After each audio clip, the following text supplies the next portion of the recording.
I know this is going to be a hot take because of the reputation that Bleach has among anime fans, but here's what it is. Among the big three, Ichigo is the best written character, period. End of video. Well, not so easily, and this opinion of mine isn't objective in any way. Of course, certain thought elements that I garnered while watching anime is playing a factor in shaping this opinion of mine, and I hope my POV can be explanatory even though it being brief. Now, I made a video on Bleach and why I didn't like it, but not liking the story has nothing to do with not liking the characters in there. While I agree that Kubo's way of introducing characters is without much thought as he has proved with Arankars and the Stern Richters, but whatever character he had at the beginning, he tried to give them decent characteristics as the story progressed. And in here, Ichigo was the one who reaped the benefit of this. At first glance, anyone would feel Ichigo isn't a good character. I mean, he has no ambitions, no background.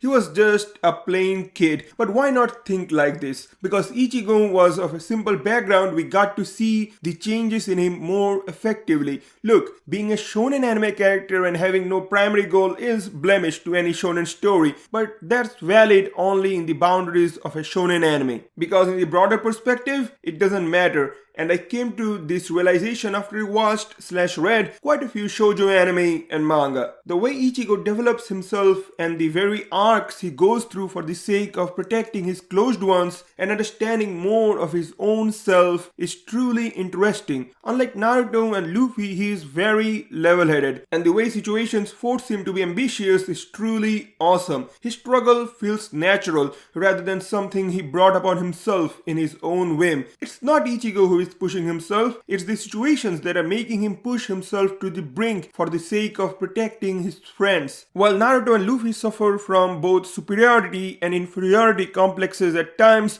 when they are fed with certain facts of life, Ichigo, on the other hand, acts mature and truly deciphers the situation for what it is. He isn't some overarching hero who needs to step foot to bring justice. He knows what's possible and what's not. But when faced with tragedies that endangers his friends, he steps up his game. He knows what his forte is, and for that matter, he gives respect and attention to everyone no matter who they are. He knows that he isn't all-knowing being.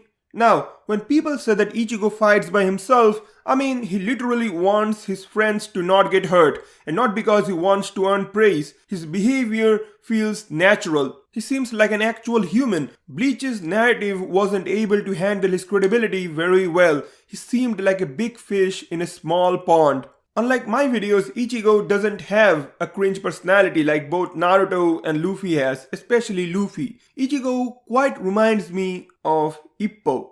I mean, dude knows how to stomp a mudhole in them, and yet he knows what the others has to offer to him. If I had to spend a day with one of these characters, I would definitely prefer Ichigo over Naruto, and Luffy is just out of the question. Ichigo is like that guy who oozes with aura of being cool and mature. I really feel bad about him. The curse upon him was too strong that he didn't get to be in a good show. The way Kubo designed Ichigo as a character with strong foundation is commendable, but using him wisely, well, we never got to see it. Now Ichigo doesn't have battle logic because he's a human and he isn't well versed with tactics, but he continues to grow. His discerning skills are pretty awesome regardless of how he fights.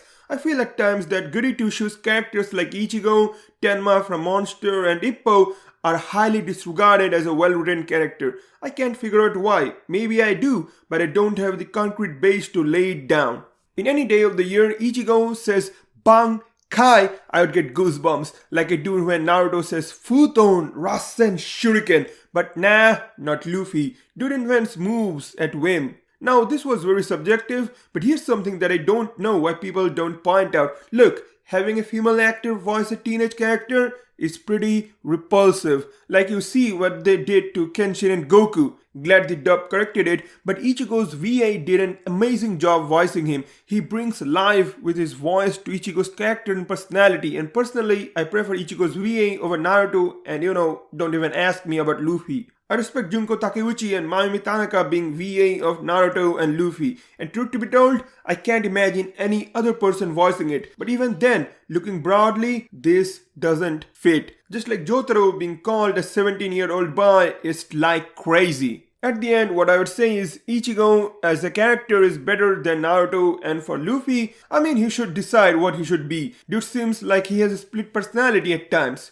Well, now that may be true for the characters, but in terms of story, it's just a total 180. There's no way you can compare One Piece to Naruto, and Bleach is a C-tier story. That's a fact. So I wanted to talk about this for long, and so here it is. Maybe after a reread 3 of this manga again, that I would gain more info which probably I have missed when I rewatched/reread these 3 anime and manga, and maybe my opinion might vary a little from what it is today. Anyways, so that was it for this video, and I know making this video is like a death wish if people watch it, but anyways, this is what it is. See you all in the next video. Bye.